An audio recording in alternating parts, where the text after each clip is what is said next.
Bonjour. Ikaro U.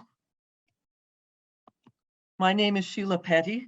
I'm a professor of film studies and Sask Power Research Chair in Cultural Heritage at the University of Regina. And it's my great pleasure to welcome everyone to this groundbreaking virtual event, the Cinema of Tunde Kelani, Aesthetics, Theatricalities, and Visual Performance, hosted by the University of Regina. The University of Regina is situated on Treaty 4 lands with a presence in Treaty 6. These are the territories of the Nahayawak, Anishinaabe, Dakota, Lakota, Nakota, and the homeland of the Métis Michif Nation. Today, these lands continue to be the shared territory of many diverse peoples from near and far. We honor the ancestors who have walked this land before us.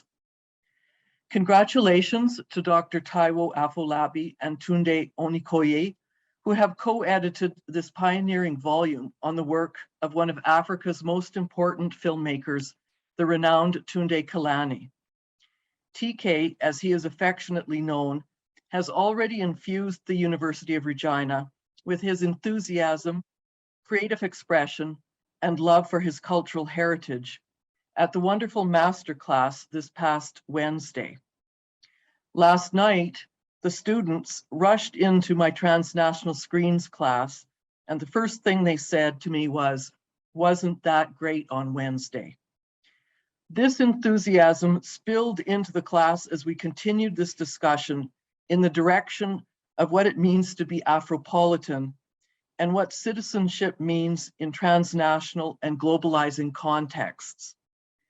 Two model citizens in this regard are TK and our own University of Regina President and Vice Chancellor, Dr. Jeff Keshen. I am delighted to introduce our President and Vice Chancellor, Dr. Jeff Keshen. We are very lucky to have such a committed and socially engaged leader who is also a distinguished scholar with 5 books, 11 edited books, and numerous other publications, and book prizes for his scholarship in the history of war and conflict, and specifically Canadian military history. He has also garnered numerous awards for service and for building community and fostering student success. His people-centered approach to leadership has strengthened the university as a community, both locally, transnationally, and more globally. I call on President Keshen to bring greetings. Thank you, Sheila, for that very kind introduction. I'm humbled and sincerely appreciate it, and I know that I'm receiving it from someone who is a renowned international scholar herself, and has been honored tremendously for that. So I want to thank you for that. It is a pleasure to be here with you today, colleagues. I'm just going to move this over just for a second. I just want to preface my remarks as well with the acknowledgement that the University of Regina is situated on Treaty 4 lands with a presence in Treaty 6. And these are the territories, the Cree, the Saulteaux, Dakota, Lakota, and Métis or Michif Nation. And today, these lands are the shared territory of many diverse peoples from near and from far. It's not about me today. I'm going to be very, very brief. Dr. Afolabi and Taiwo, I look desperately for the co-author, co-editor, and all our messages need. Could you please remind me? Our co-editor is?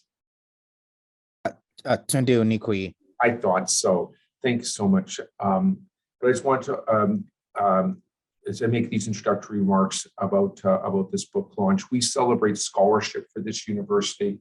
It's always thrilling for me to see this continuing success of our professors, and this is certainly most certainly the case with Taiwo.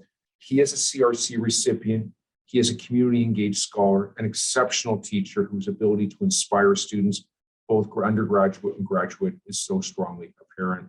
Dr. Afolabi's dedication to improving our community, both the university and more widely, is also something that I'd like to underline. It's a work and a dedication that's leading along the path of more meaningful, fulsome, and progressive, and we really do hope transformational intercultural dialogue. This work, this book launch, speaks to a goal that we at the university are seeking to live, especially as we seek not only to be locally and regionally grounded, but also interconnected globally. So my heartfelt congratulations on this very special day and this achievement, and I really look forward to attending this book launch. Thank you very much, President Cashton. I am now going to introduce Dr. Olusegun Shotan, who will be today's moderator. And once I have introduced him, he will take over today's session. Dr. Shotan is an assistant teaching professor at the University of Pennsylvania. He is a film specialist and holds a PhD in African languages and literature from the University of Wisconsin-Madison. His main interest lies in Nollywood auteur films, but he also researches and writes about African cinema, film theory, Afrophone literature, religion, mythology, medical humanities, and last but not least, anthropology of media.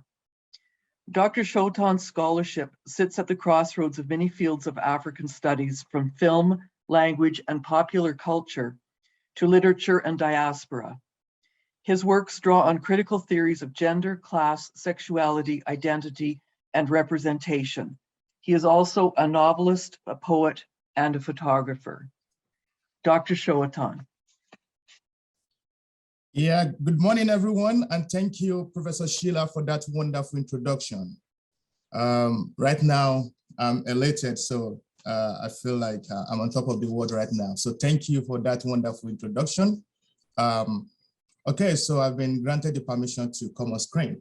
And once again, I want to say good morning to us all. So today we are riding on the shoulders of giants. We have many giants in the house here, starting from Professor Sheila herself, Professor Ken Harrow, and Professor Deborah Klein. So we all want to, I want to thank you all and salute you for all you've done. I really want to thank the management of our University of Regina. So thank you.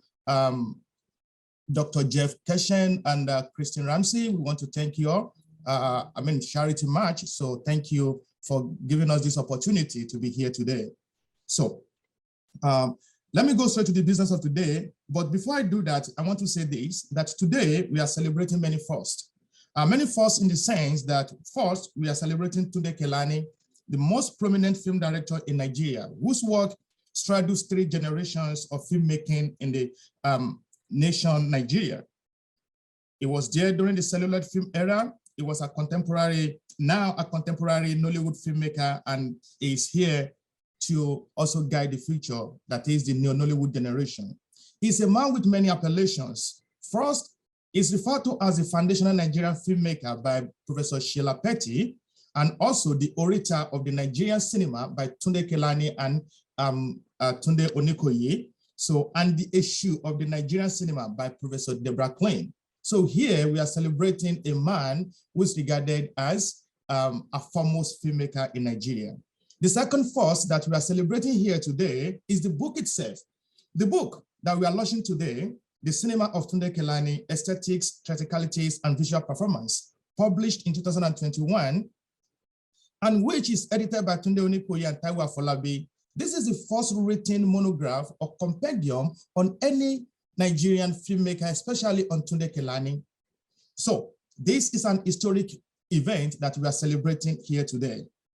Before this attempt, scholars have produced extant works on Tunde Kelani and his art. Still, none gave us any compendium to document Kelani's canonicity in African cinema and the global screen media culture.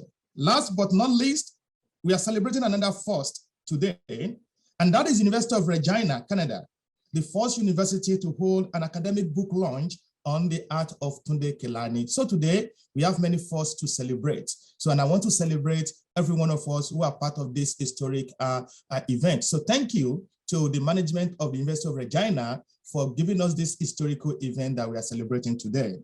So once again, I want to welcome every one of us to this occasion. And I want to use this opportunity to, again, thank the University of Regina for facilitating this landmark event, because it's a great one indeed in the history of Nollywood studies. So for this book launch, we have 4 outstanding scholars who will be talking about their contributions in the book, and also specifically helping us to think through the monograph. This particular a gift that these two co-editors gave to us, so which is the book we are celebrating today. So I want to first call on these scholars. So the first scholars that will be talking here today are Professor Kenneth Harrow. Professor Kenneth Harrow is an emeritus distinguished professor of English at Michigan State University from 1966 to 2018. His work focuses on African cinema and literature, diaspora and postcolonial studies. He is the author of Threshold of Change in African Literature, published in 1994. Less Than One and Double, a feminist reading of African women's writing, 2002. And Postcolonial African Cinema from Postcolonial Engagement to Postmodernism, published in 2017. His most outstanding work, by my definition, that I love so much because that work influenced my own PhD dissertation, is Trash, a study of African cinema viewed from below, published in 2013. I can go on and on about Professor Harrow, but I want to stop here to say that Professor Kenneth Harrow has published more than 60 articles and 25 chapters. Please welcome with me Professor Kenneth Harrow as one of the distinguished speakers for today's book launch. The second speaker, thank you. The second speaker that will be speaking here today is Dr. Elizabeth Olaiwola. Dr. Elizabeth Olaiwola teaches film studies and production at the Department of Film and Film Production, Kwara State University, Malete, Nigeria. She's also the coordinator of the Center for Nollywood and New Media in Africa, Cinema. She has established herself as a Nollywood scholar, carving a niche in evangelical screen culture. Her latest article, New Nollywood and the Female Gaze, Changing Female Stereotypes in Nigerian Cinema, contextualizes the disruptive essence of the female gaze in African video films. Please welcome Professor Elizabeth Olaiwola. The third speaker for today's launch is Dr. Shola Animashaun. Dr. Animashaun teaches in the Faculty of Law, Kwara State University, Malete, Nigeria, and currently a postdoctoral fellow, Faculty of Law, Northwest University, South Africa. His interests are in the intersections between law and cultural, literary, and screen media. Please join me to welcome Dr. Shola Animashaun.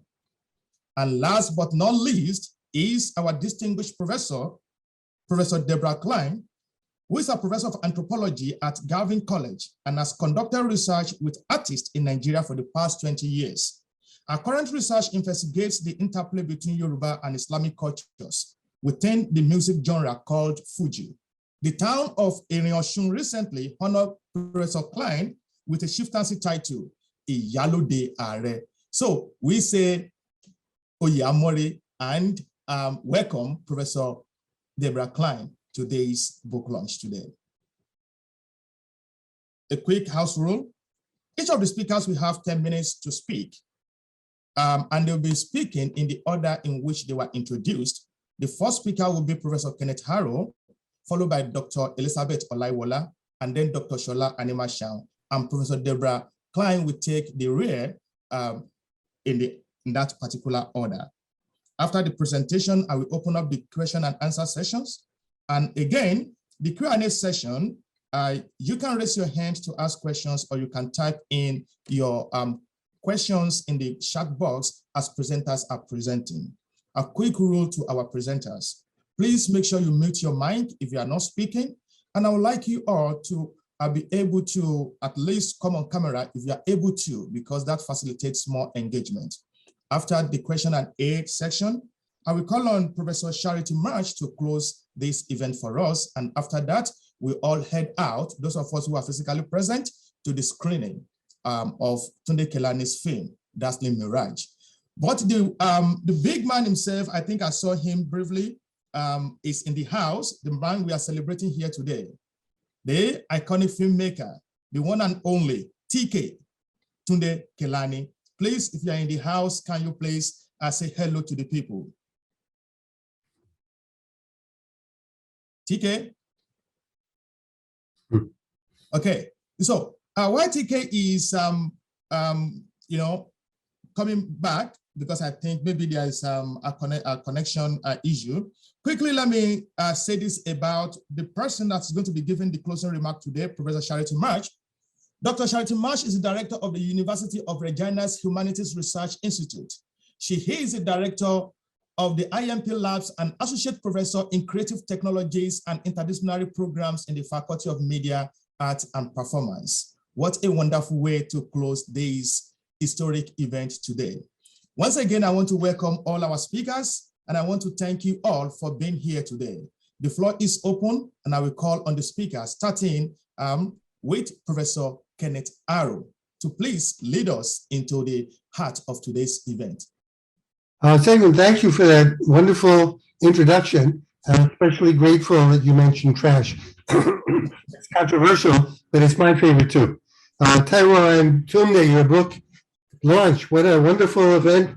So you brought me to this event by having me first come to your book and now here. Thank you guys, I really appreciate it. And I'm very, very, very happy that your university is giving you a fulsome celebration, which is really what we need.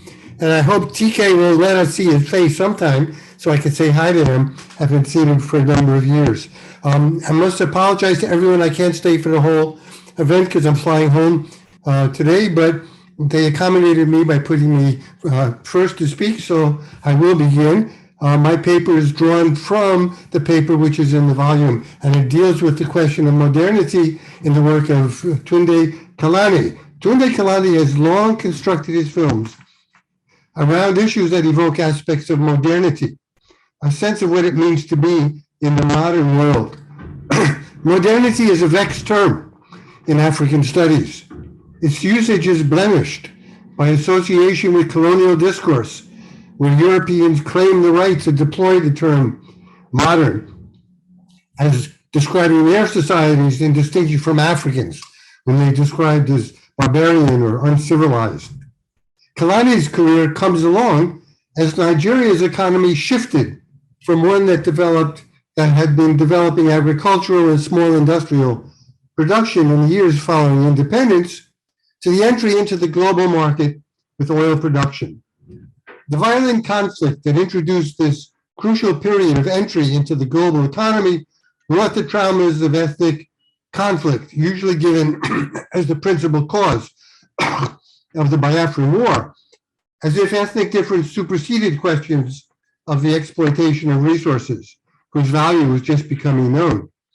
But the significance of the oil for this analysis doesn't just lie in how it might have generated conflict, but how it brought a rapidly changing landscape in repositioning the population into an economy dominated by oil extraction. The modern economy ceased to be located in cocoa and cash crops, but in relations with Shell Oil and its competitors. Gikandi alludes to liminality lying between the cosmic orders of traditional and the modern, the uncertain, incompletely framed space of modernity. The positioning of Kelani in terms of contemporary refiguration of Nigeria's economic order, from state capitalist to global, from agribusiness to petroleum, is intended not simply to reflect the entry of the oil economy and its accompanying order of wealth and power, its disruption of the rural productive order and the shift to urbanization, but the liminality that the conjuncture brought in the cinematic industry. The earlier means of producing celluloid films, their distribution in both urban theaters and traveling companies that brought projectors to villages functioned as the, quote, old Africa of the movies. What started to come in the 90s was a sea change. And guess what? Kelani was there from the start in both. Nollywood, the so-called new Africa wave in the production of video film, with their distribution in Idomoto and Ataba markets in Lagos, their viewing scenario as home videos and new forms of genre film, all combined to produce popular notions of, quote, movies and sharing both old and new elements. The conjuncture generated considerable alienation and anxiety, with old school African filmmakers and critics attempting to ignore or denigrate the commercial forms taken by the new Nollywood, especially in Ghana and Nigeria. Kelani experienced both worlds in the course of his career. initially resisting inclusion under the label of Nollywood and then later succumbing, while simultaneously identifying himself, I'd say properly, as unique, as his own kind of filmmaker. With Thunderbolt and Dazzling Mirage and others, he continued the old tradition of making films with pedagogical intent, yet couched in the clothes of popular melodrama or family films. Simultaneously, he produced Abeni, Mami, The Campus Queen, and others that emphasized cultural transition and romance, and especially family values. Corrupt politicians and military figures, you see in Aruba and Sawo Roide, they were represented in his critiques of contemporary governmentality. But invariably within a universe peopled with old and new style caballeros and bearded babalawos chanting Ifa verses and throwing the cowries for their clients. Kelani was imbued in Yoruba values and thoughts since childhood. A quote from an interview, "We have a rich cultural heritage, which is of great interest to me. Our way of life are threatened, but it's my responsibility to document as much as I can before it fades away." Why should he have been driven to give expression to modernist tropes in his films? In fact, it was almost inevitable that he would, not because any African creator must come to terms with modernity while situating her or his drama in a contemporary scene, but because the highly dramatic issues he evoked, from conflicts on campus to governmentality and death and medicine, make the most sense to audiences when framed in terms of modernist epistemology. A compelling example has become full-blown in two of his movies. Thunderbolt and Dazzling Mirage is disease. In Thunderbolt, the protagonist suffers from Magan, that is the quote, African AIDS. AIDS has dramatic qualities, for some associated with homosexuality, immoral lifestyle, profligacy, in short, filled with the stuff of melodrama. Medical accounts of its origins had reignited anger over accusations that Africa is the origin of sin and disease. In 2000, when Thunderbolt was made, there wasn't much that could be done to abate its effects. Two competing themes in Thunderbolt concern the inter-ethnic struggle embodied in the marriage between Yeka, a Yoruba man, and Ngozi, an Igbo woman, as well as the struggle between modern medicine and African herbalism. Although the cross between Yoruba and Igbo had a particular resonance in the year 2000, 30 years after the Biafran War, the real political backdrop that framed this movie was the gradual disintegration of the political process of rule and governance that followed the years after the war. In particular, 16 years of military rule culminating in the disastrous reign of Sani Abacha from 93 to 98, introduced state violence and insecurity that marred the lives of ordinary citizens. Kelani frames the issues of politics in terms of power. At one point, Kelani has one of the chiefs aver in Sawo Roide that power exists in three areas: with the demos, the body of citizens in democracy, in the state, that is the governing bodies and their instruments of power, and finally the realm of world ruled by spiritual forces. The latter was the dominant factor in Thunderbolt.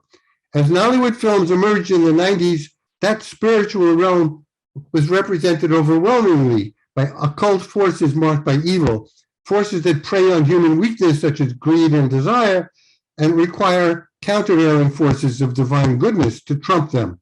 When the power of people or government fail, then justice must go searching among the spirits to find its defender. The reproduction of the epic orders of the past, present, and future cannot be evoked outside the capitalist economic and social order, the world into which Yeka and Ngozi entered with their careers of marriage. The framing can no longer be reduced to a hypothetical modern West versus hypothetical tradition-bound Africa. It doesn't account for the economic forces that frame the drama in Thunderbolt. The issue of modernity in Africa needs to be rethought, and Kelani's films allow us to do so. Modernity and development meant capitalism, and the introduction of capitalism threatened every component of African social life, upending the local economic order, roads and train lines transporting cash crops minerals, rubber, and so on to the coast to be shipped to the metropole, reorders the basic structure of life, the basic pattern of land ownership and relations between ruled and ruler. All these factors point to one conclusion: the representation of modernity could not be configured properly without taking the material conditions for production and distribution consumption into account. The revolutionary effect of capitalism that Marx signaled in the manifesto upending everything in society proved completely true. In the 20th century, modernity in Africa meant change on fundamental levels that capitalist production brought, change in human relations, and when market women in Ghana began to pay for their small boys' pleasures, the powerful figure who saves Chief Otun in Taiwo is in fact a very large, powerful, wealthy woman, an impressive figure, like the even heavier passenger who causes the motorcycle to fall over when she gets on the back. The women dance bent over, their behinds in the air, signaling not sexuality, but their size and motion, their dominance of the space, their central place in the circle of the dance, their weight in society. Next to them, the impotent, Western-educated Kabayesi appears truly a frail small boy, a thin twig of a figure whose worries pale to inconsequentiality, as with his place in the final celebratory dance, where he's merely another participant. His glamour, quote-unquote glamour, fades to insignificance before the figure of the wealthy capitalist women when they are dressed in their Dutch wax prints and elaborate wraps. Here's my last page. Taiwo begins with the images of modernity, not like Semben's Molade or Kelani's Abeni, with the worries to be anticipated when the next young man or woman returns from France or Europe or the US, having imbibed magical brews of modern society.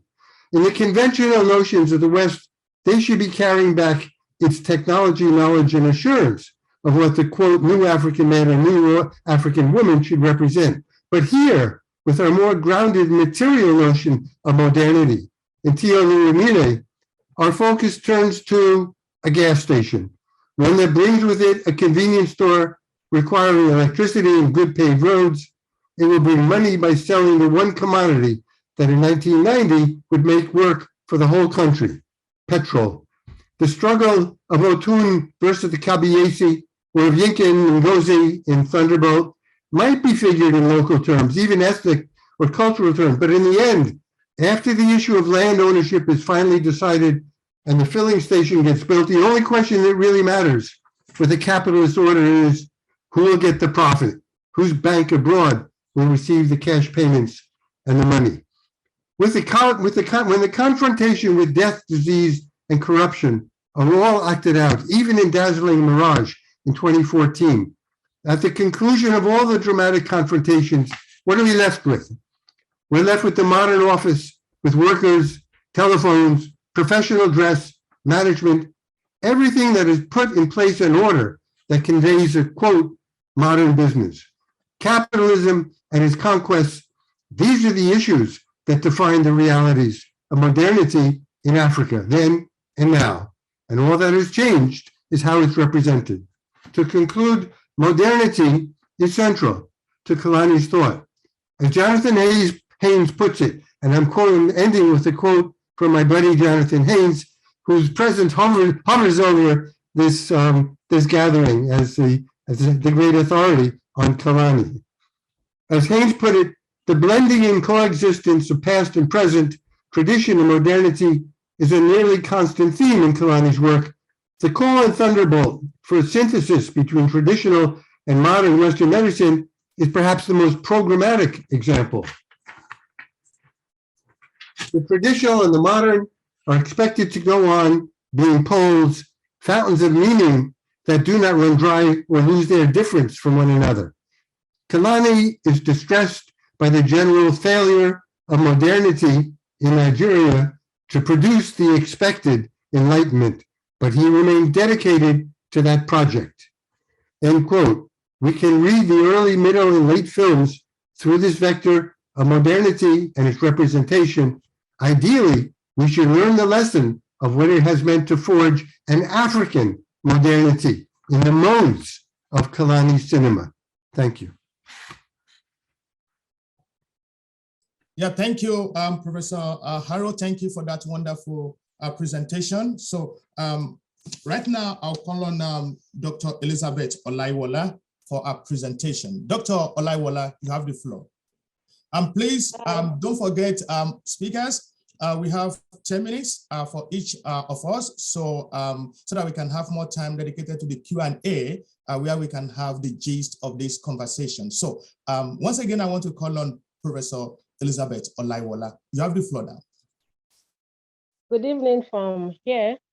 Warm greetings to the University of Regina and to the editors for putting this up together. I also celebrate Tunde Kelani, whom I've been privileged to meet on a number of occasions. And anytime I meet him, I feel like being schooled because he's highly philosophical. And of course, a cultural man, like we all know him and celebrate him today. It is obvious that Kelani's work is deeply rooted in culture, but something that strikes me and that I wrote about is the representation of women, his women.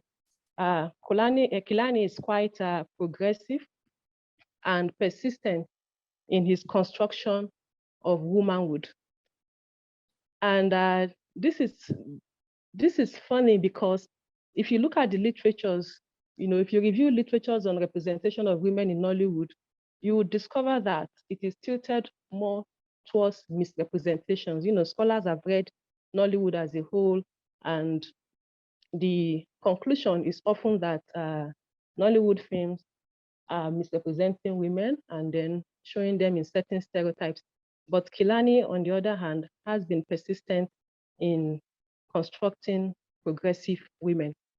In my contribution, I looked at 6 of his works, more of an overview. I guess I was just trying to make the case and the argument for Kelani as a humanist. And so I tried to gather lots of evidence.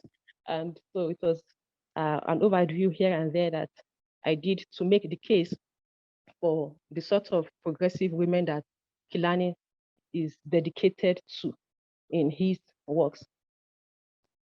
In Saurede and the sequel, Agogo, we have the character Arapa, who became the heroine of the film, supporting Arese to bring about revolution and the fight for justice for the entire community.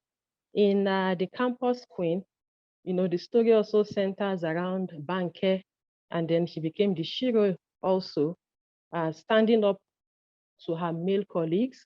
She refused to back out, and then she engaged in a very dangerous mission because she's constructed as a fearless woman, equal of any man. And then she was able to spy in on the corrupt military governor of the time.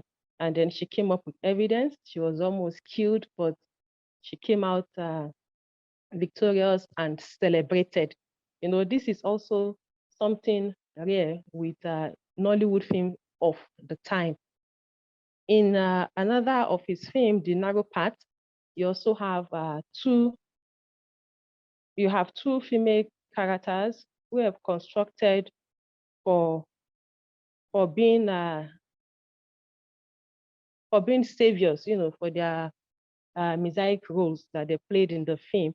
Awero ended the war that would have been because of Tozu between two communities, and then Awero was able to put an end to this. She mobilized other women, and then they went in and stopped this war, therefore saving the community. And of course, she was celebrated for that. And in the subplot, you have Abigail. Abigail is another female government worker, and then who stood up to the oppressive sanitary inspector who would always come to the market to intimidate men and women alike. Abigail was able to confront him and then put an end to such corruption. And at the end, she was accepted by these women and even celebrated likewise. Adetutu in Aruba also represents a similar role, as she is able to stand up for her people while still upholding culture. She was able to merge civilization or modernity, as we'd like to call it, and still upholding cultural standards of remaining the Aruba for the community. So her bravery is saluted here by the filmmaker. And of course, she was able to defeat and even fight for her colleagues on campus who were about to be molested. And in Mami, Tunde Kelani celebrates motherhood. You know, he portrays the strength in self-sacrificing mothers that we have all over the world and in Africa, in Nigeria also. Although the film centers around Kashimaru, but he was able to retrace his steps and then his strength to his mother, who raised him right.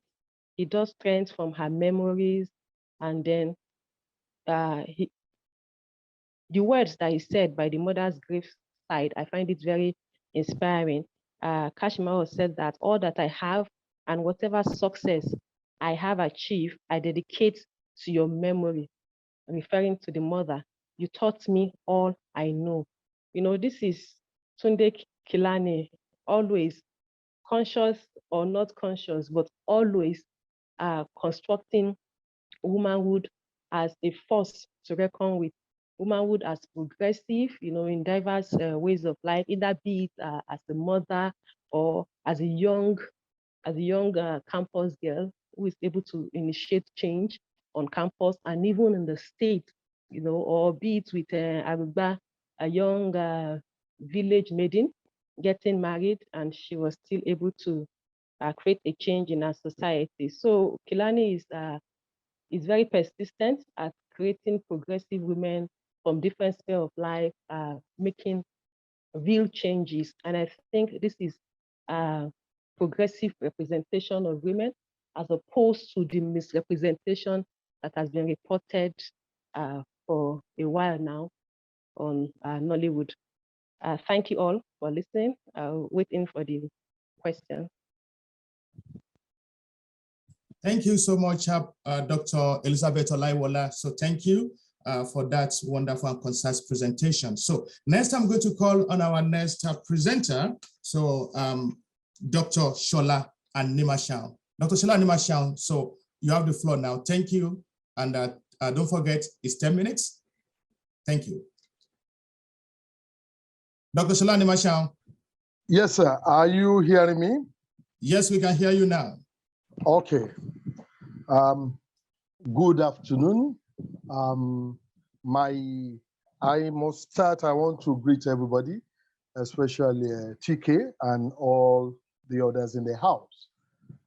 Basically, I must state that I got interested in films and film studies because of the fact that Tunde Onikoyi, Professor Dr. Olaiwola and Dr. Atonda were my colleagues in Kwara State University, and we normally argue, and that is one of the reasons why I start writing on issues that has to do with films. And my presentation on this was law as narrative in Tunde Kelani's selected film. Basically, I looked at it from the issue of law, which is my own fault. And I did state that basically Tunde Kelani's work is all about law and order. And I used two of his films, Shawuride and Agogoiwo, to depict this. I stated that even his other films like Oshegbe is all about criminal law, Tioluwanile is about criminal law, land disputes, and issue that has to do with law like perjury, which even involve real court scene. And I was able to state that in Shaoroide and Agogoiwo, the real issues there were criminal law, and I will state this one after the other, the desecration of the state constitution, the violation of the law of sustainable development, the violation of human rights, and the disaster, military coup. You understand? Those are the issues which I found in this particular in Shaurele and Agogoiwo. There, I was able to posit that the Yoruba indigenous legal order, which comprises the age-long rules used by the people to govern themselves, which is referred to as customary law, which is known in the local parlance as Ofin, and punishment, which is known as Ijia. And how Tunde Kelani has used this in his narration, I was able to state that state sanction under the customary law does not have the same as sanction on in the modern state with the full machinery for administration of justice. Customary sanction takes the form of ostracism, compensation, appropriation, restoration, apology, and sometimes capital punishment, or sending a recidivist to fight an intractable enemy. So we talked about the Yoruba law of succession, which is what brought Lakwite to the throne as the king.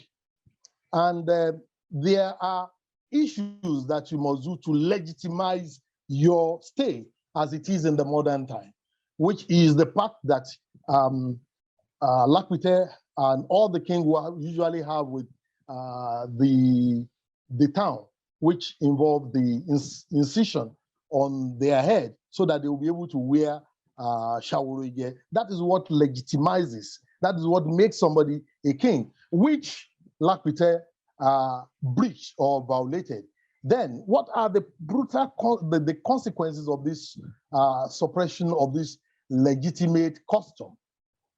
Then we now found out that since Lakwite has refused to legitimize the state, then he cannot wear the crown, the brass crown, which is a Adeide.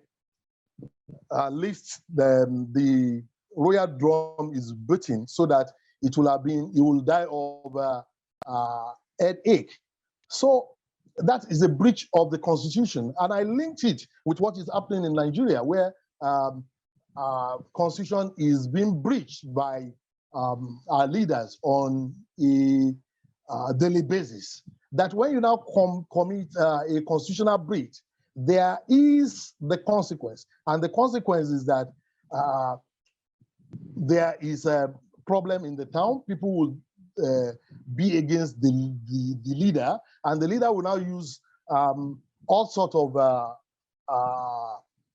illegal means to suppress the people, as Lakwite did by really dealing with people like killing, miming, and sending people on. And I linked it with Abacha's administration, which was somehow an hybrid of what happened between Lagata and Lakwite.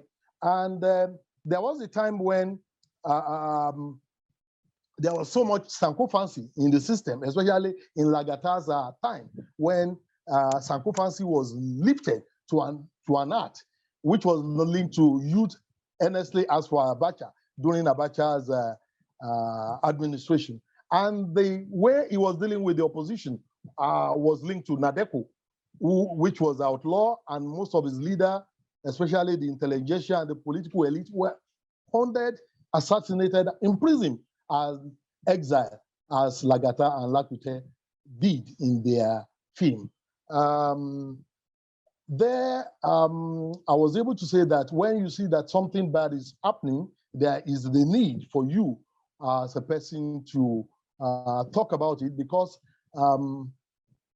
the chief priest and the chief priest and the Ayagalu, who is the chief priest and Ayagalu, who is the drummer, who knew about Lakwite's intransigent and his constitutional breach, did not talk about it, and they all suffered for it. Even the state did suffer for it.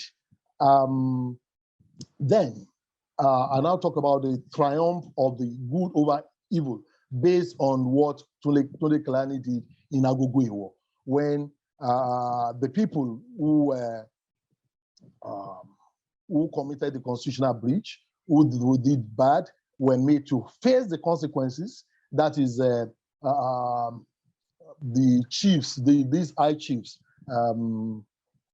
Balogun, Chief Balogun, and his other friends, Seriki, and the others who were their cohorts had to apologize to the people and confess their sin. That is Seriki, Bada. I'm talking about Bada and Yalaje, where they have to confess their sin to the people, apologize, and I think they were given something, which is they were given some this thing to solve the problem. I mean, the chief priest gave them an antidote to solve that particular issue which they have. So basically, I now talked about that criminal law. There's so much crime that is committed. This discretion of the state constitution, the violation of the law of sustainable development, like that tree that are felled should be replaced, and that the violation of human rights are the main issue in Tunde Kelani's film. And I did criticize the film that on some issues which I feel that is unwholesome, especially with regards to law. That one, when people were gotten in, the people that came to assassinate, that was sent to assassinate Maumaru, that's the chief priest, came. The police, instead of using handcuff, and these are modern police, they use a rope to tie them, which I feel that is unwholesome. And in some subsequent film, this type of thing should be thought about. Then the police, when they were examining when the police was examining the gun that was to be used to assassinate the chief priest, Maumaru, they were using their own hand, which should not be, because they should have used a hand glove, because their own fingerprint will be imprinted on that particular gun. Then, with regard to, I also linked it to the NSAS, that when the people are tired of the misdeed of their rulers, they will protest, and that some of these things are. So, in the nutshell, in conclusion, what I did in that thing is to link the pronouncement and the position of Tunde Kelani with what is happening in the contemporary Nigerian society, and even to show that the incompetence of the police, the incompetence of the law enforcement agents is not something that we cannot find in our own society, in our present society. This is my submission. Thank you. Thank you, Dr. Shola Animashaun. Thank you. Thank you. Thank you. And now we are on to the last speaker. Last but not least, I want to invite Professor Deborah Klein to please take the stage. Thank you, Professor Klein. Ekaro, Ekasan, Ekaleo. Oh. Ekurire Oga Tunde Kelani, Profs Afolabi and Onikoyi. It is a true honor and privilege to be with you all here today. A divine trickster, master of disguise, challenger of orthodoxy, shapeshifter, and enforcer, Eshu is the spirit of the imagination, critique, and innovation. In Yoruba performances and rituals, drummers, dancers, and singers begin with an invocation of Eshu to open the portal to the Orisha and the ancestors. Eshu opens the doors to the past and future. The spirit of Eshu can be said to inhabit the realm of the arts. I open my contribution to this awesome collection of essays with the suggestion that the art of world-renowned and critically acclaimed Nigerian filmmaker Tunde Kelani is analogous to the work of Eshu. Kelani's films open the portals to the past as they take inspiration from Yoruba cosmology, philosophy, traveling theater, and literature. His films challenge us to dig deeply into a collective source of cultural wisdom, to discover and play with Yoruba history, knowledge, and aesthetics.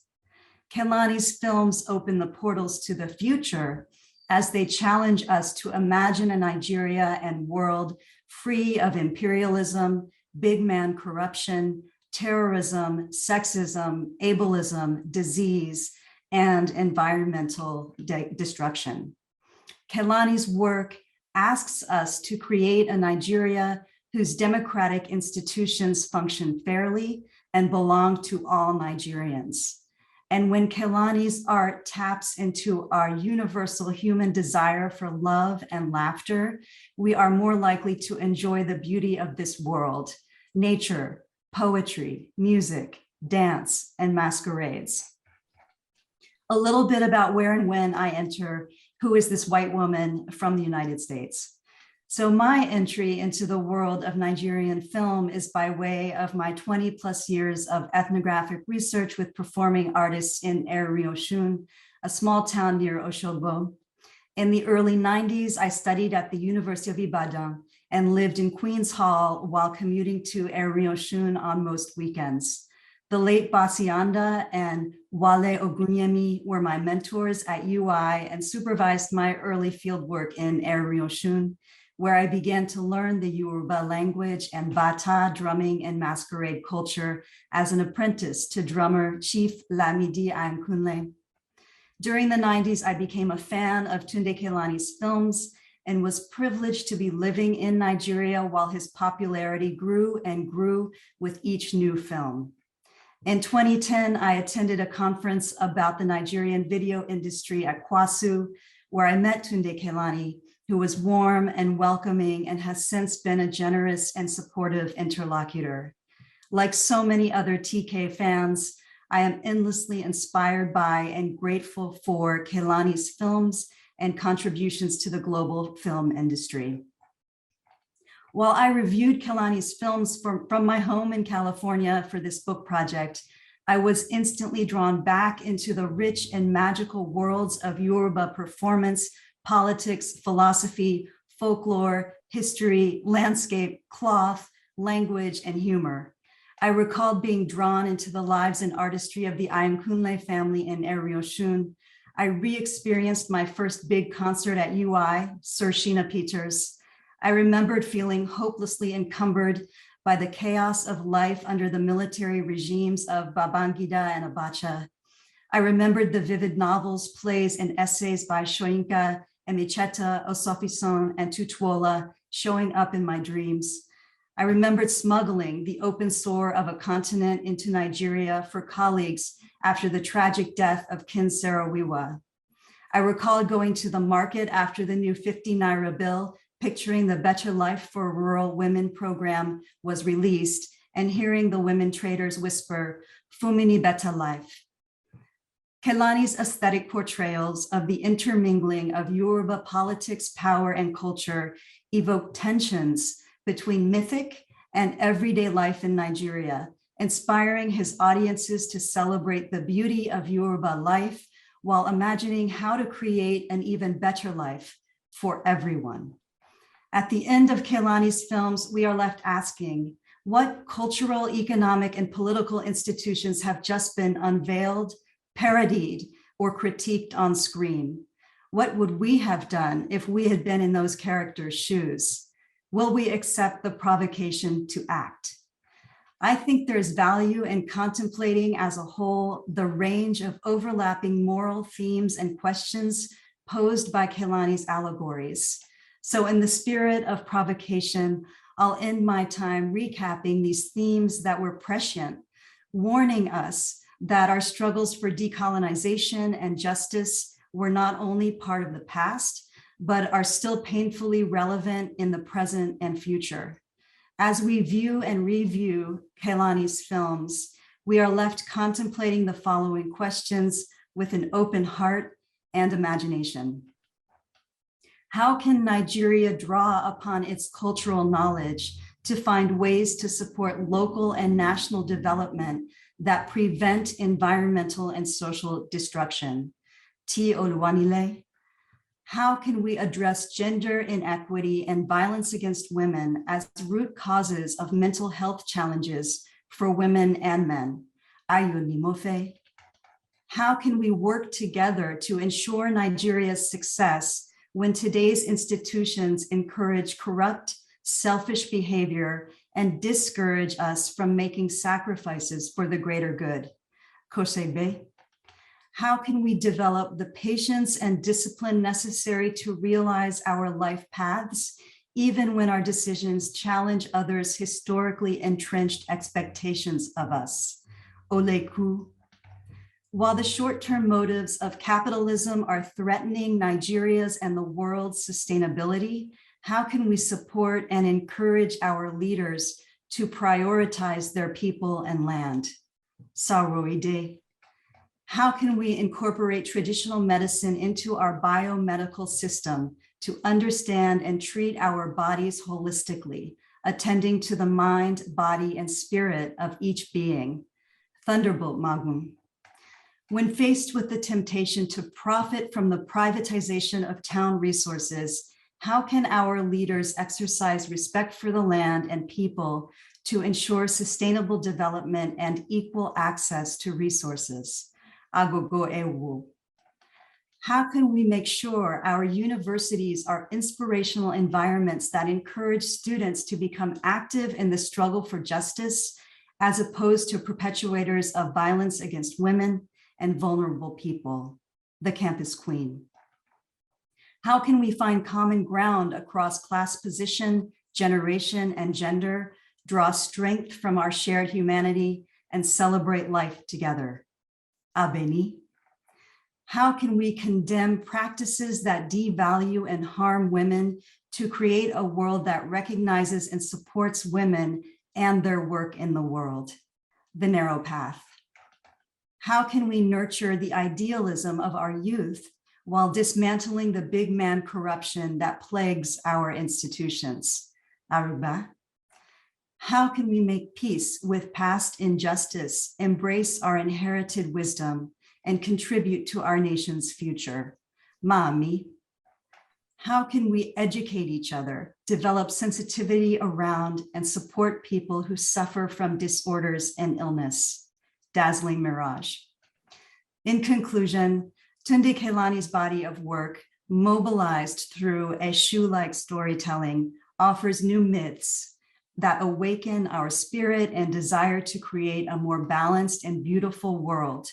Thank you, Oga Kelani, for all the years of inspiration, joy, and provocation.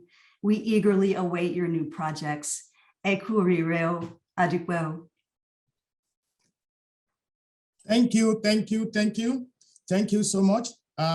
Right now, so we are at the point where we want to open up the question and answer section. So at this point, so I will ask every one of us, please, if you could take me out of the speaker's profile and make it a gallery, I would appreciate that. Thank you. So right now, so that I can see everybody present here. So we are at the point where we want to be taking questions. So like I said, if you have your questions, you can drop them in the chat box, or if not, so you can raise your hands, and then so we'll call on you to speak. But before that, so our first speakers, they've given us wonderful critical context to imagine the works of Tunde Kelani.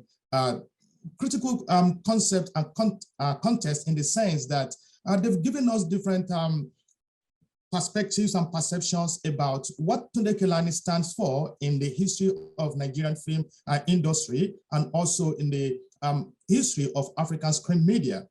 Because the fact that Kelani represents not just a generation, but because his work straddles 3 generations of filmmaking in Nigeria. So like I said today, we are here to talk about an icon in the history of Nigerian filmmaking. So from the works of Kenneth Harrow, so we have the idea of modernity, how Kelani's work contextualizes and scaffolds the notion of modernity. So Kelani is in search of African modernity. So, and then we want to ask, what is that African modernity? So is that African modernity, recognizing different nuances in the contemporary post-colonial condition of being an African and a Nigerian? So moving on from Kenneth Harrow's presentation, so Dr.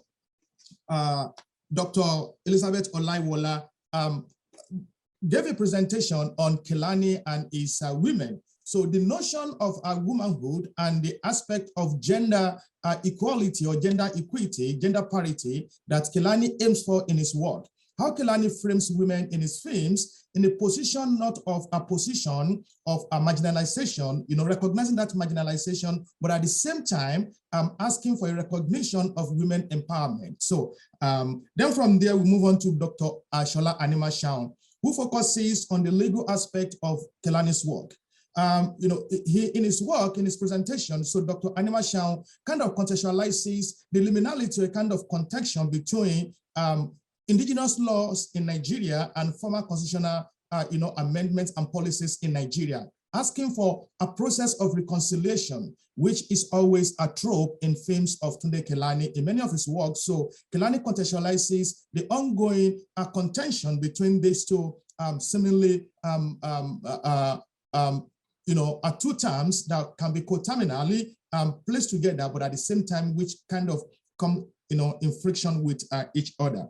Last but not the least, Professor Deborah Klein talks about Tunde Kelani as the issue. So the issue, the figure of issue as a metaphor for reading the notion of time and spatiality in the works of Tunde Kelani, because Kelani not just only embodies a particular time, a timeline in the history of filmmaking in Nigeria, but straddles 3 generations of filmmaking. So she's asking us to recontextualize and to rethink critically how Kelani positions himself, at the crossroads of these generations of filmmaking in Nigeria, and what are the possible implications of that for the history of Nollywood filmmaking and also African screen media in general.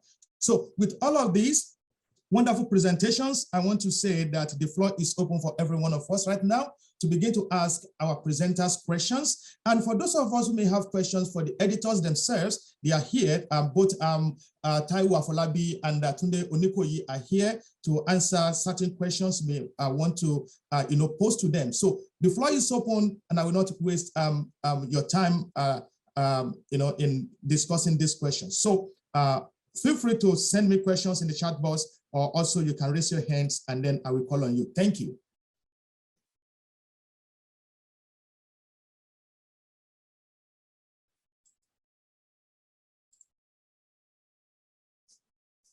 Questions?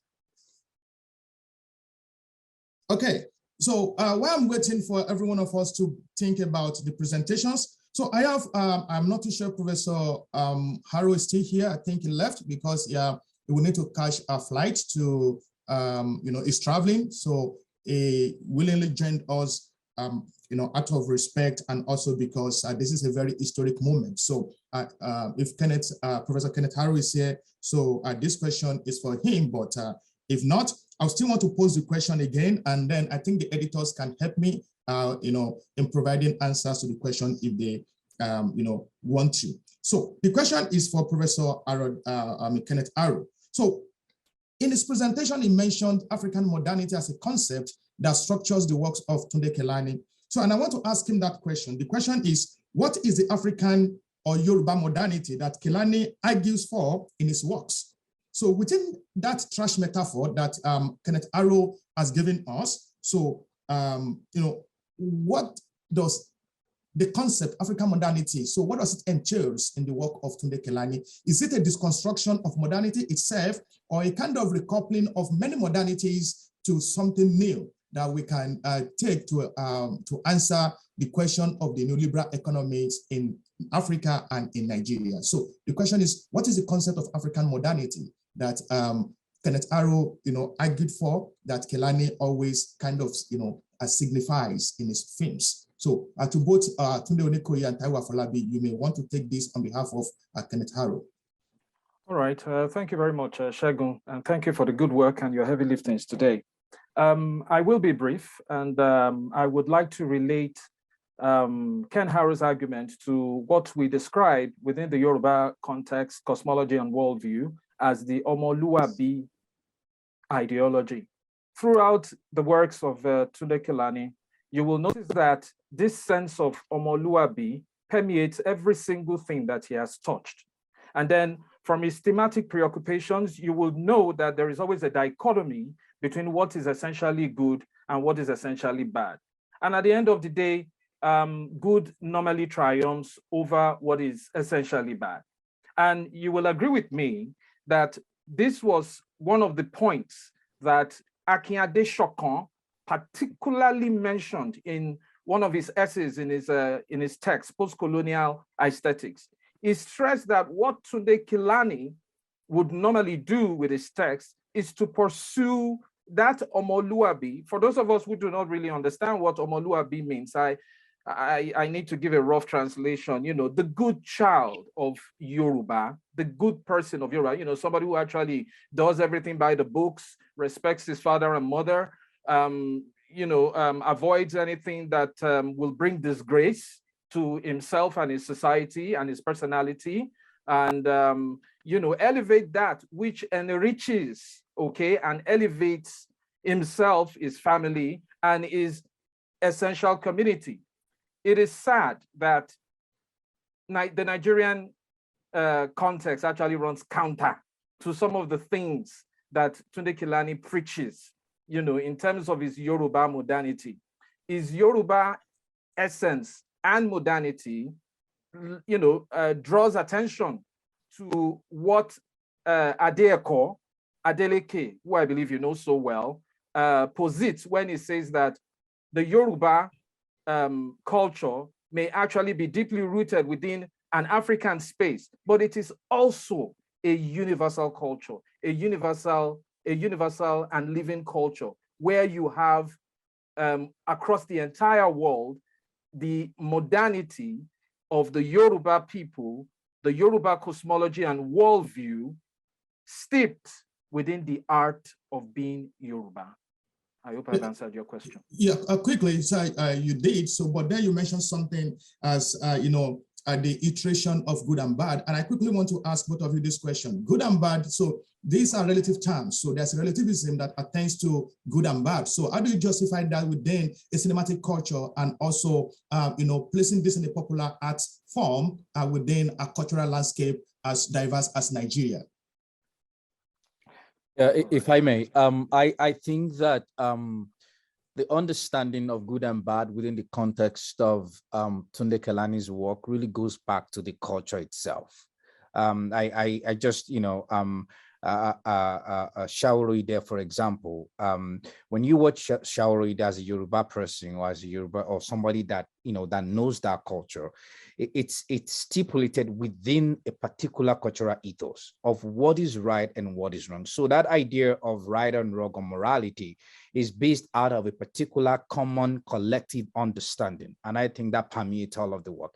Think about Mami. Think about all of the other work that has been talked about today. So I think it kind of started, and I think then when we now go to the idea of African modernism that Ken Arrow was talking about, I am reminded of the Post-Colonial Lamb by Remi Raji, and really thinking about where are we now? Now that we have, the African culture and specifically the Yoruba culture, we have contact with the West already, and the reality also is that where it's a mixture now, it's a blend now, whether for good or for bad. And how do we straddle that word, which I think Tunde Kelani in his work brings that to the fore, that now that we are here now that we have that experience, that, colonial experience, where is our word now within the context of our own cosmological worldview, right? Within the context of Yoruba worldview, within the context of our own sense of what is right and what is wrong.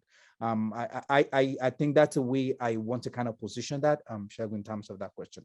Yeah, thank you, Taiwo and Tunde. So thank you, wonderful responses. So do we have questions? I don't want to be the only person posing questions, but I'm trying to keep the conversation alive. So those of us who listen to the speakers, any questions for them? Okay, Christian Ramsey. Hi, everyone. Just a question on that. Can you elaborate a bit, Taiwo or Tunde, on that idea of an opposition of good and bad? Did I understand that right? Because how does that truly function? This notion of what is good and what is bad, as you're saying, Taiwo, morality, well, seems now in the post and hyper modern kind of a blended situation, right? That one act might be bad or good in context, such as the situation in Ukraine. Are there people who have to be bombed? Are there, once there's an aggression like is happening there, just an example, but I'm sure out of the films, there would be examples of that. Where, how does that function for the cosmology when, good and bad often blend, and you find yourself in a situation where a bad act has to sometimes be framed as the only good option, if you get what I mean. Tunde, do you want to go or you want me to take it? Well, I guess you go first, and then I'll say a few words. So I think context is critical. So for example, I'm thinking of Mami, and really there is a particular place where and I also want to acknowledge that TK might want to talk himself. You might want to speak to this since we have the honor of having him here. But I am reminded of a scene in Mami where Mami needed to offer an opportunity to her child to celebrate him. And then she literally had to walk to a bus, a taxi driver. I know that film was, we showed that film in Professor Sheila's class a couple of months ago. And then she had to literally lie to the driver, to the taxi driver in order to get the money. And then she got the money to help her child. And then of course she gave the money to the child. And then that's just a snapshot, for example, where with the sense of, in the context that I'm presenting this now, this particular example, I think that it's critical that we're understanding, one, what is right and what is wrong within the humanness of our existence. Obviously, with TK does that very well, and that cannot. And so, Christina, I think that that's also speak to your question in terms of the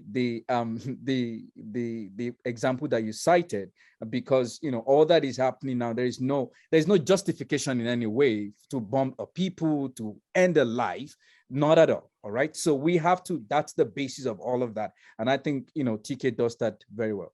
The other side of it is to look at the cultural milieu where those realities are happening. All right, in the context that I just gave in that particular piece, or that in that particular example, one may question, like, well, that mommy went to actually lie, from the morality aspect of it. Well, do you have to lie to do that, right? So I think the context of the cultural context that we're talking about also brings light to understanding how we understand the notion of right and, good and bad.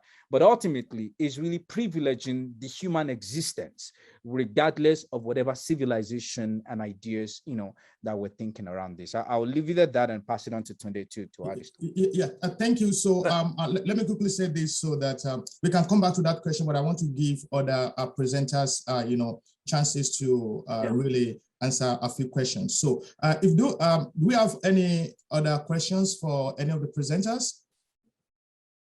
Okay, so while you are thinking about your questions, so I have this one and I'm posing the question to Dr. Elizabeth Olaiwola. You said Kelani is a humanist. So, and this is my question to you, that will you be willing to refer to Kelani as a feminist within the concept and then within the context of subalternity, so the idea of marginalization, so, and the notion of women empowerment. So are you willing to say Kelani is a feminist within this concept of the marginalization of women and women empowerment? I think I'm comfortable referring to him as a humanist because of his cultural values. Kelani is very critical of his culture, and within that boundary, I think he's more comfortable functioning as a humanist. So conscious of the African woman, conscious of her environment, conscious of her difference from the West. So I carefully chose the word humanist, knowing that Kelani's work is deep into a sense of culture. He may run into some form of contradiction going the way of feminism.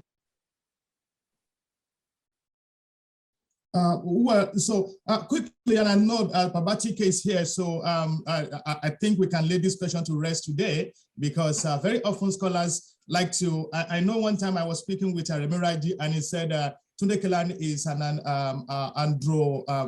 androgynous filmmaker, so he was not willing to refer to TK as a feminist. And today, Dr. Olaiwola also is trying to say, well, he would prefer to call him a womanist. But in my understanding, so if Kelani is trying to articulate for equality of rights, so, and I think that is the core of feminism. So, and even the idea of democratic, writings and critical, thinking. So, but again, we want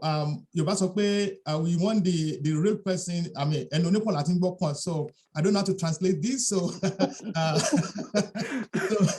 I'm sorry, my non-Yoruba speakers in the house. So it's a proverb that you allow the owner of the matter to speak to the matter himself or herself. And TK is here in the house. So TK, are you comfortable being referred to as a feminist or as a womanist?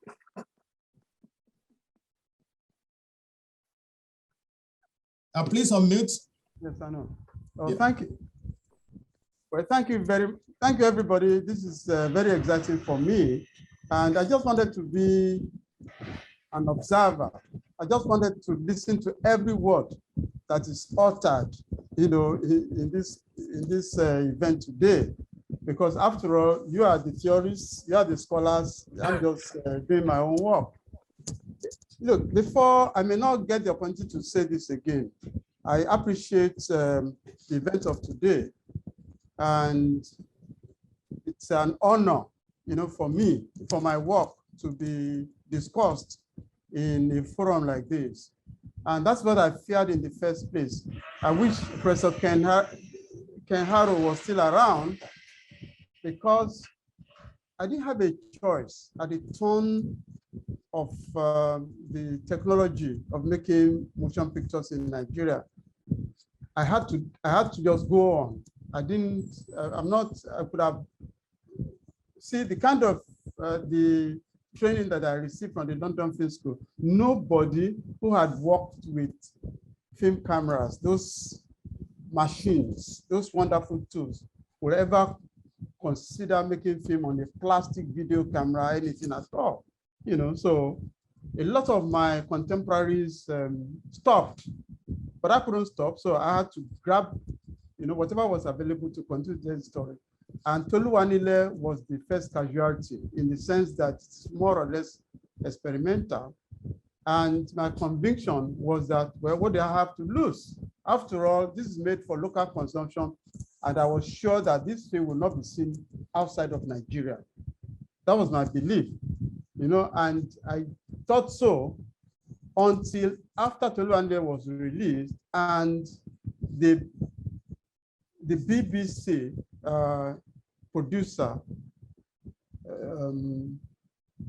Richard Taylor, you know, wrote me an email to confess that he took a copy to deliver to Rufus in London, but he was tempted to watch Toluwanile. And at that point, you know, I just practically fainted because that's what I had feared, that we'd be seen, if in all places in London with BBC, star producer, documentary producer, you know, so. But in hindsight, I'm happy that this kind of forum is happening today because every film, all the films that Nigeria had made using the technology of film and celluloid, they are all lost, have perished completely and buried in foreign laboratories, never to be seen again.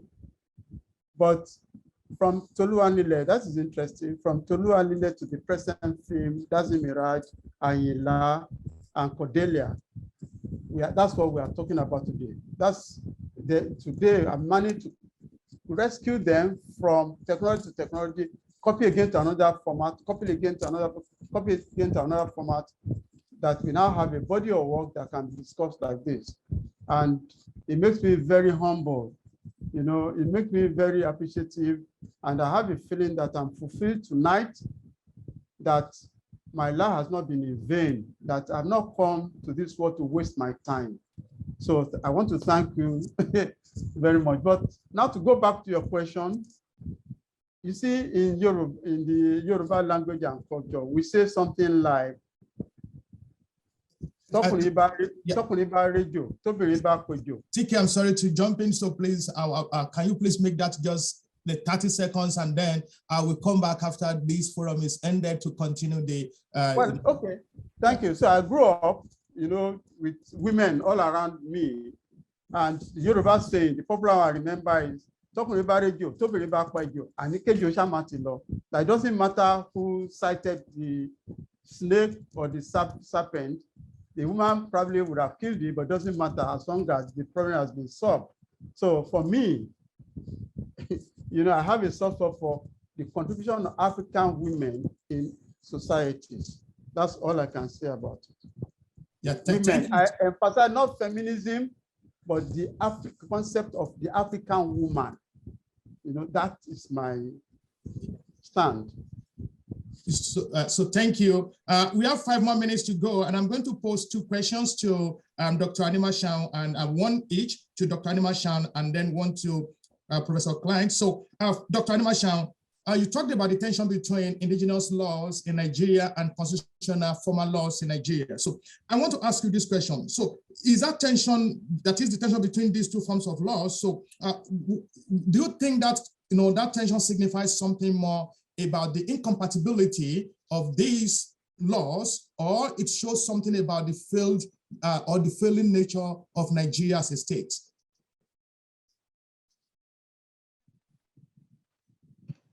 Hello, sir. Hello. Well, there is usually conflict between 30 seconds, please. Thank you. There's usually conflict between indigenous law and the common law. And when there's conflict between the common law and the indigenous law, it is the common law that overrides, because there are 3 tests that should be used to even test whether a common law is there's something we call public policy test, compatibility test, you understand, so that to be sure then that this law is compatible with the common law. And if there is a conflict, usually in the modern society, is the common law that prevails. Thank you. All right, thank you. So now I have my question for Professor Deborah Klein. So you referred eloquently to Kelani as the issue of the Nigerian film industry. So, and I think he's capable of carrying that accolade because of his experience. So he just mentioned it. So one of the finest, filmmakers in Nigeria, and also one that strived those generations. So, and I think when you compare your accolade, your description of him as the issue of Nigerian film industry, and Onikoyi, Babatunde Onikoyi and Taiwo Afolabi's description of him as the orator. So we have a full package here in the sense that we have the space of habitation and also we have the body that habitates that space. So within this concept of spatiality and also reading that spatiality through an historic timeline in Nigeria. So either for the nation Nigeria or for the Nigerian film industry. So will you, are you saying that the shape-shifting feature of the issue trickster God, so it's a metaphor for reading Nigeria as a nation, or perhaps a trope for understanding the emerging Nollywood film industry in Nigeria, given its past, present, and the future? Adipueo, that is a big question. I don't know if I can really answer very well, but I'll do my best. Well,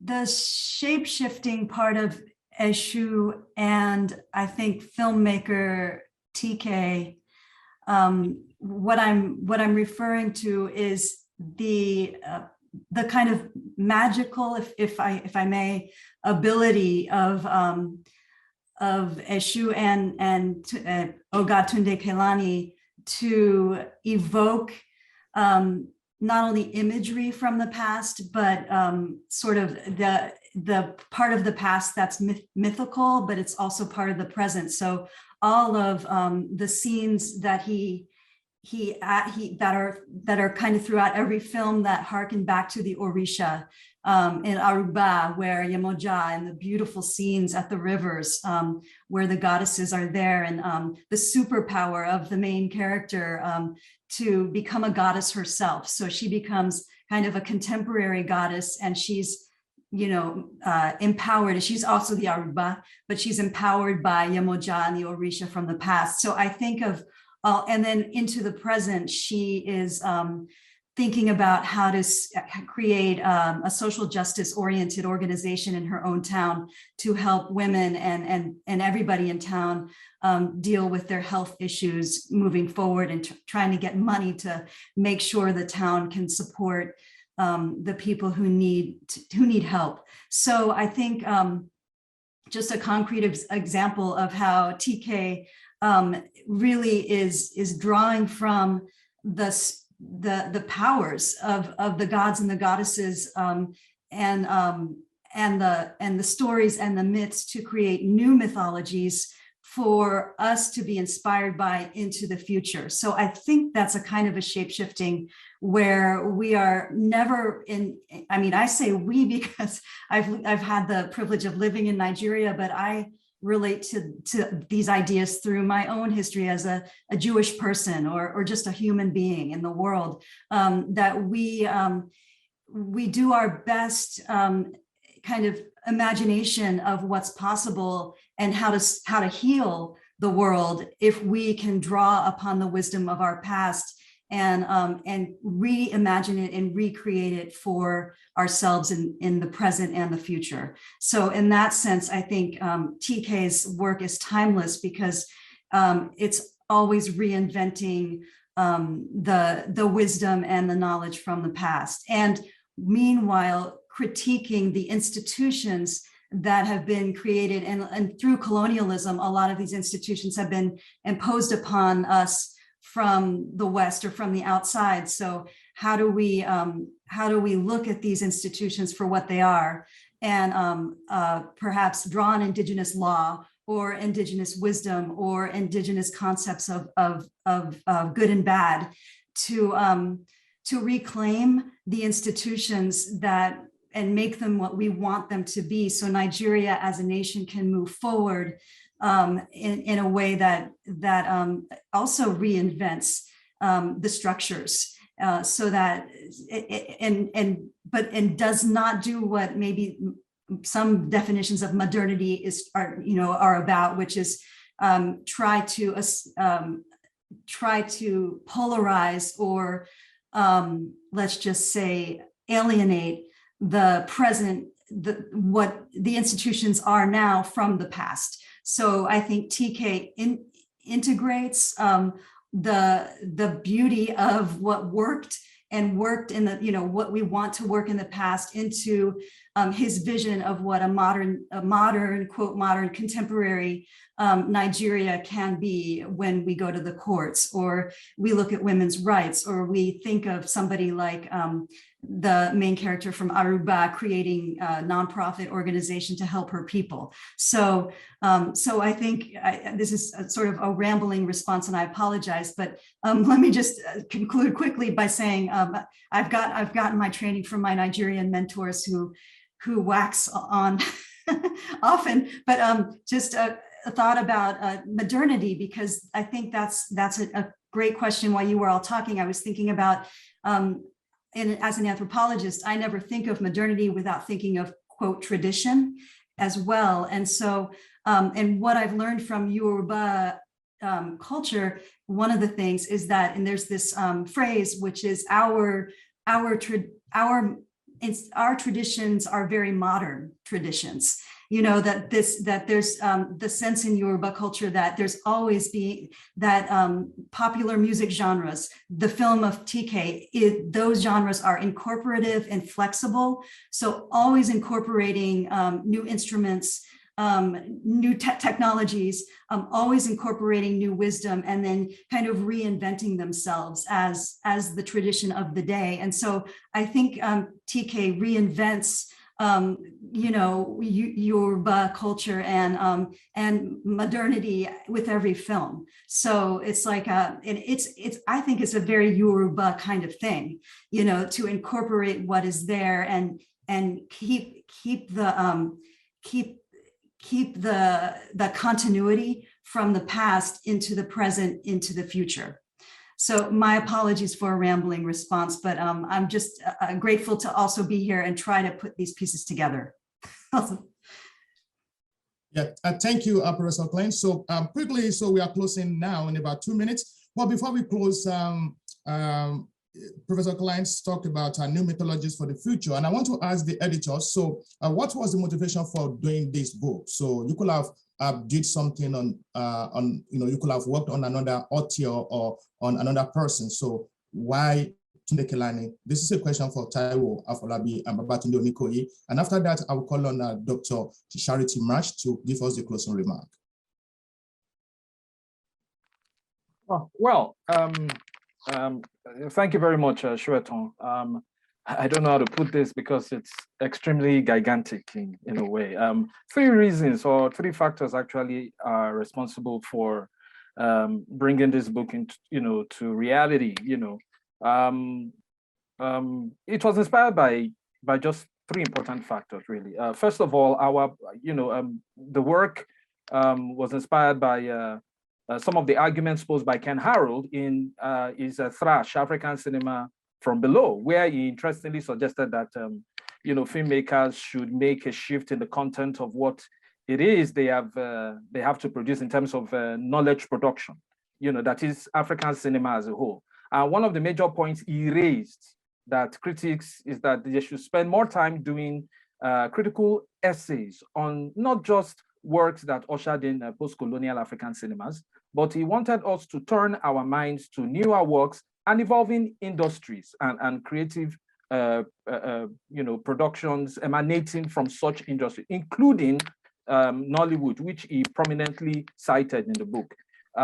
He pursued these paradigms against dogmatic criticisms that permeated African cinema scholarship by also producing something useful on Nollywood in the 12th chapter of the book.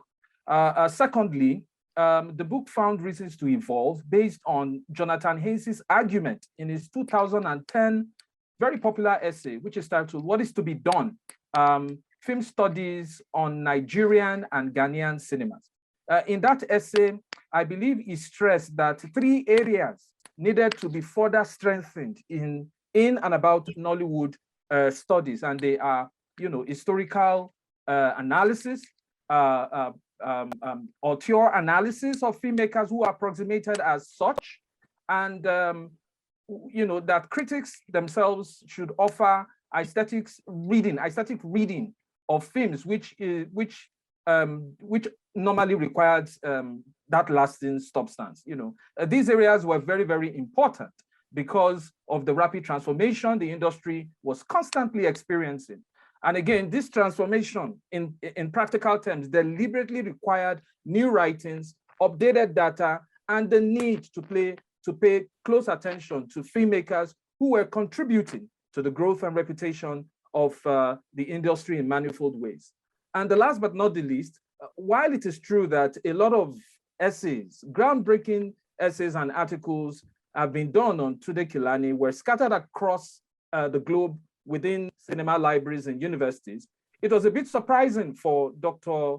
Taiwo and I that there was not a single compendium or a book volume devoted to the works of Tunde Kelani. Incidentally, while our own book was still in production with Cambridge scholars, James Yeku and Professor Adeshina Animashaun had already produced a special edition with Kali Kotze's The Journal of African Culture. But then, what was wrong with that work was that, first of all, it was not a book. It was just a special edition. And again, it was pigeonholed within the philosophical framework of Tunde Kelani. Of course, there was another book, which was also devoted to his works, which was edited by two scholars. One of them is Ojebode, Professor Ojebode, one of the scholars at the University of Ibadan. But then there was something wrong with the text, It wasn't necessarily devoted to Tunde Kelani. It was, there were other essays that complemented that text. So you see, ours happens to be the best because we didn't just receive essays from scholars. 3 of the essays, which actually concluded the entire book, came from the man himself. And this is why we resonate with the fact that this is the first and full-length compendium on Tunde Kelani and his filmic Overa. I hope this answers your question, Shegun. Yeah, thank you, Babatunde Onikoyi. And I think Taiwo Afolabi will defer to your submissions on that. So therefore, you won't be speaking. So, once again, I want to thank every one of us for joining this historic event today. And now, as we do say in Yoruba, everything that has a beginning must surely come to an end. So we are gradually ending this historic and auspicious moment here today by inviting Professor Charity March to please give us a closing remark. So, Professor March, you have the floor. Thank you. Thank you. I'll be brief. Thank you so much to everyone for coming. Congratulations to Taiwo and Tunde on the extraordinary work of editing a collection. It always takes so much energy and effort to think these things through, to create the rich dialogue that happens between chapters and researchers and authors and artists. And so it's so wonderful.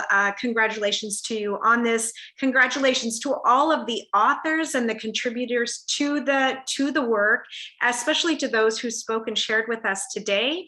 Thank you so much for bringing this richness, this dialogue here today. And it will be, I think this presentation will be posted as well through the center and also through the Humanities Research Institute, so others can hear it and get a sense.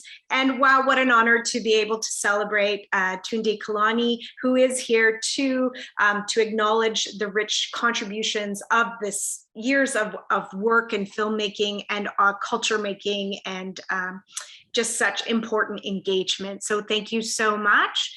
I have 2 administrative kinds of things to say. We are, the bookstore at the University of Regina will be putting an order into Cambridge Scholars Press for the book. There is, I put it in the chat if you would like to order and be part of that. Or you have others that you would like to do that. We have a deadline for next Friday that we will take the order, and then the bookstore will go about and do that work to get it and to get it in for us. And then also the film tonight at the Regina Public Library, the RPL Theater at 7 p.m. Central Time. The screening of Dazzling Mirage will be taking place. Again, very exciting and so lovely. Thank you so much too for the masterclass on Wednesday. That was such a rich discussion and so important for our students. Just exciting to build upon this this week of events. So thank you again to everyone for coming and contributing. And again, congratulations to all of you and to Taiwo and Tunde for this collection. Thank you so much. I hope everyone has a fantastic day, whatever time it is, evening, wherever you are. I hope everyone is safe and healthy and enjoys the rest of their day today. Thank you so much. Thank you.